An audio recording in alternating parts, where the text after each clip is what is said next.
Qui suis-je? Je m'appelle Michael, jésuite irlandais de Belfast en Irlande du Nord et francophile, ayant fait 4 ans d'études à Chantilly et à Paris. Cette année, j'ai célébré mes noces d'or de sacerdoce et chaque été depuis mon ordination, je passe quelques semaines en Normandie comme vicaire de saison dans la paroisse de Saint-Pierre-le-Copenacre, dans le diocèse de Bayeux-les-Yeux, à Lyon-sur-Mer.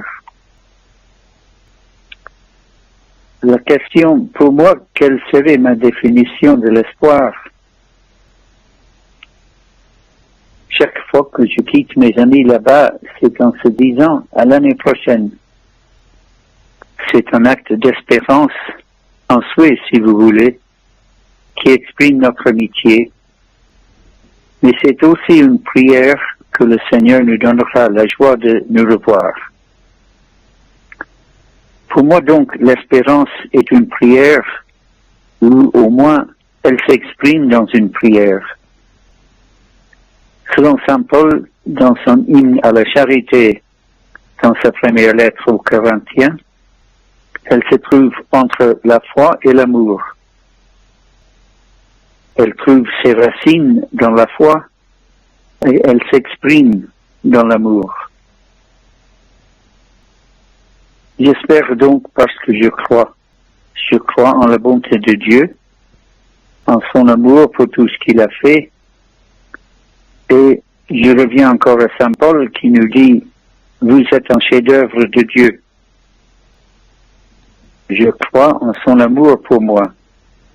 Et c'est ainsi que je peux regarder l'avenir avec grand espoir.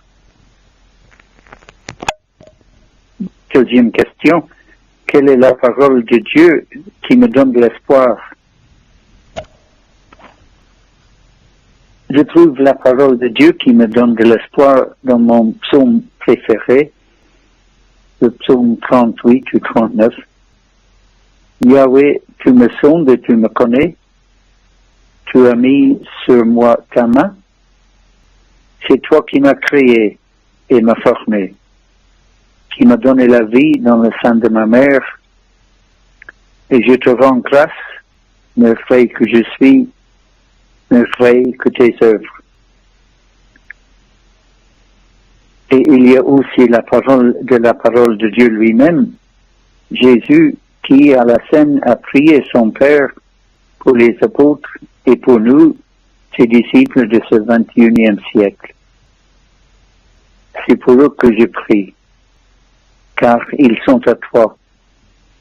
Je ne te prie pas de les enlever du monde, mais de les garder du mauvais.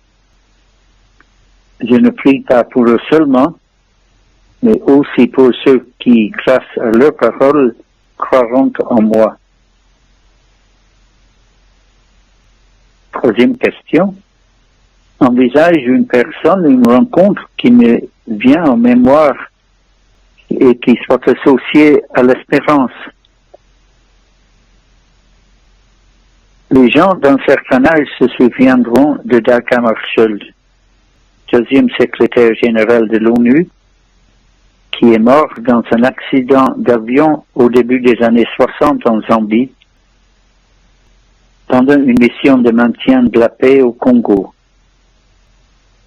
Le terrien scandinave, ce grand homme de paix, avait écrit dans son journal, un an avant sa mort, une ligne extraordinaire. C'est une vraie prière et d'action de grâce et de foi. Une déclaration d'espérance pour l'avenir. Pour le passé, merci. Pour l'avenir, oui. Pour le passé, merci. Pour l'avenir, oui. J'en étais tellement frappé quand je l'ai trouvé peu de temps avant mon ordination, il y a 50 ans, que je l'ai mise sur ma carte de sacerdoce. Cette ligne avec ces 7 mois, ces 7 mots, est une prière d'espérance qui m'accompagne jour et nuit. Et Hammarskjöld reste pour moi un grand modèle de confiance en Dieu qui nous invite à toujours aller de l'avant, plein d'espérance, coûte que coûte. Quatrième question, qu'est-ce qui ravive mon espoir en cette période? Ce qui ravive mon espoir en cette période est tout simplement, quand je regarde en arrière, depuis le mois de mars, et que je suis témoin de la bonté de tant de gens qui montrent, pas seulement en parole, mais surtout en acte, une gentillesse et une générosité extraordinaire, du courage même, face à cette pandémie. Je pense à ce proverbe portugais qui dit « Dieu sait écrire avec des lignes courbées ». Dieu sait écrire avec des lignes courbées. Le Covid-19 nous a appris à voir notre monde avec un regard bien différent, qui nous permet de mieux apprécier ce qui est vraiment important et de la valeur dans la vie.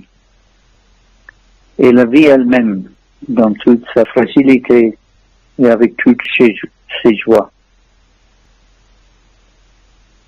Dans notre lutte contre la pandémie depuis 9 mois, on a retrouvé la valeur profonde de tant d'aspects de notre vie que l'on considérait peut-être autrefois comme faisant partie du décor.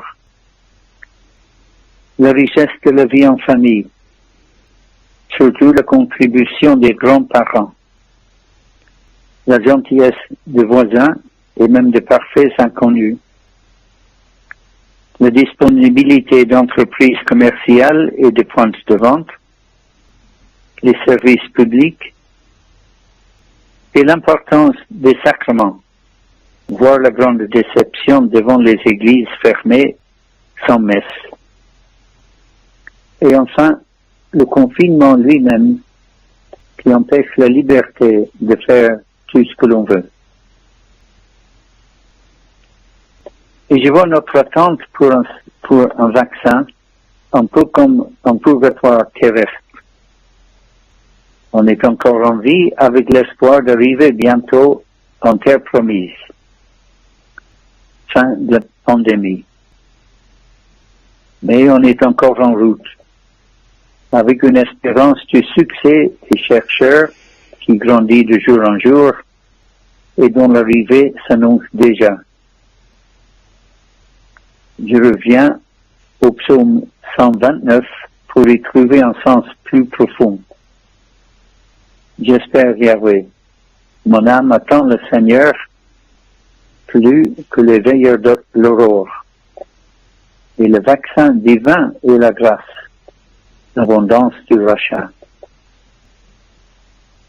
La première lecture de la récente fête de l'Immaculée Conception résume bien ce que je ressens. Quand je lis dans la lettre de Saint Paul aux Éphésiens, c'est en lui, le Christ, que nous avons été désignés d'avance pour être à la louange de sa gloire, ceux qui ont espéré dans le Christ.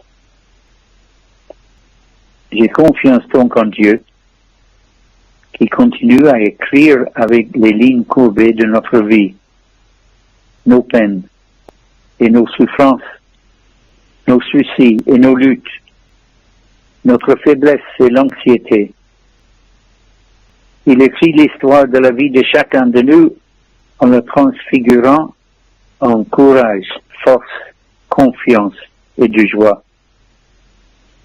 Ce qui nous permet de dire avec Dag Hammarskjöld, pour le passé merci, pour l'avenir oui. Postscriptum. En union de prière avec toi, Juliette, un grand merci à ton amie fabricante de banderoles, qui t'a inspiré d'autres personnes à partager leur histoire d'espérance de meilleurs jours.